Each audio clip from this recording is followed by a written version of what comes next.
The rain came down in sheets that morning, turning the city streets into a blur of gray and silver.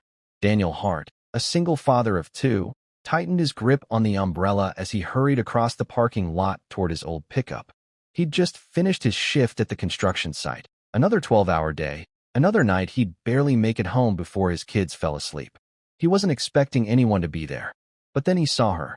A woman sat on the ground near the far corner of the lot, soaked through, clutching her side. Her black suit clung to her like a second skin, streaked with mud and rain. Her heels were gone, her hair tangled. For a moment, Daniel thought she might be hurt worse than she looked. He rushed over, crouched beside her, and asked, "Are you okay?" She looked up at him with wide, unfocused eyes. I think I fell," she said softly, her voice trembling. "It hurts, down there too." Daniel blinked, unsure what she meant. Then he saw the blood seeping through the hem of her skirt, faint but real. His heart lurched. "I'm gonna help you, all right? Don't move." He pulled off his jacket, wrapping it around her legs to stop the bleeding. She winced but didn't pull away. Her hands, trembling, reached for him as if to steady herself. "Thank you," she whispered. Her eyes darted toward the sky for a moment, unfocused, fearful. "They'll be here soon." Daniel frowned. "Who?" Before she could answer, a distant rumble broke through the rain, the heavy, rhythmic thump of a helicopter's blades. By the time Daniel managed to get her to her feet, the sound was deafening. The rain whipped harder, flattening the grass as the helicopter descended toward the empty lot behind the factory. Daniel turned his back to shield the woman from the wind, his arm firm around her shoulders. Then a voice shouted through the storm. "There! That's her!" Two men in black coats ran toward them, their steps steady despite the mud. They weren't police. That much Daniel could tell from the way they moved. These were security professionals, the kind that guarded people with power, not laws. One of them held out a badge. "Mr. Hart." Daniel froze. "How do you know my name?" The man didn't answer. Instead, he looked past Daniel to the woman and said, "Ma'am, your father's waiting. The board's in chaos. We need to move." The woman's lips trembled. "Tell him I'm done hiding." She tried to stand taller, but her knees buckled. Daniel caught her before she fell. Her hand clung to his sleeve, fingers digging in. "Don't let them take me until I tell you, thank you." Her voice broke on the last word. Daniel wanted to ask what any of this meant, but she was already being lifted away by the men in black. The helicopter lights flared, blinding him for a moment.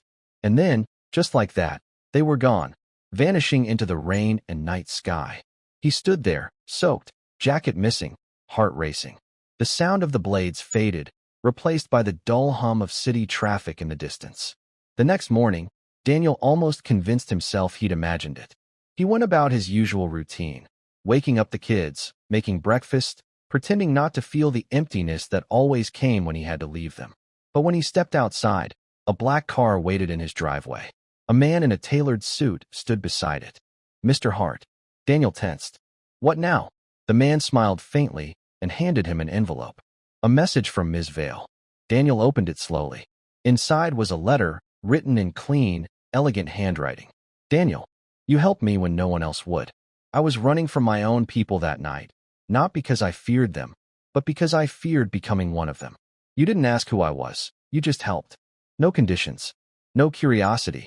That kind of kindness is rare. My name is Elise Vale, CEO of Vale Tech. Maybe you've heard of it. I owe you a debt I can't repay with money alone, but I intend to try. You'll find enclosed a contract. It's for a position as a foreman in our expansion division. Better pay, better hours, full benefits for your children. I know you didn't ask for this, but I hope you'll accept it anyway. Consider it a small thank you from a woman who rediscovered what humanity looks like. E. Vale." Inside the envelope was also a company badge, already printed with his name. Daniel stared at it for a long time. His mind was spinning. He'd heard of Vale Tech. Everyone had. It was one of the biggest private technology firms in the country, owned by an enigmatic young CEO who rarely appeared in public. And she was the woman from that night. He folded the letter, slipped it back into the envelope, and looked toward the horizon. For the first time in years, the day ahead didn't feel like something to survive. It felt like something waiting to begin. Weeks later, Daniel saw Elise again. She arrived at the new site in a sleek car, her legs still bandaged, her face calm but softer than before. You took the job, she said when she saw him. He smiled. Didn't seem right to say no. She nodded, a hint of relief passing through her eyes. I'm glad. That night, you didn't just help me, Daniel. You reminded me that even when the world runs on power, kindness still matters. For a moment, the two of them just stood there, the sound of machinery in the background. Then she added, almost shyly, it still hurts down there sometimes. Daniel chuckled, shaking his head. Guess we both have things we're healing from. Elise smiled. Then maybe we can heal together. The rain began to fall again, soft and steady this time. But it didn't feel cold anymore.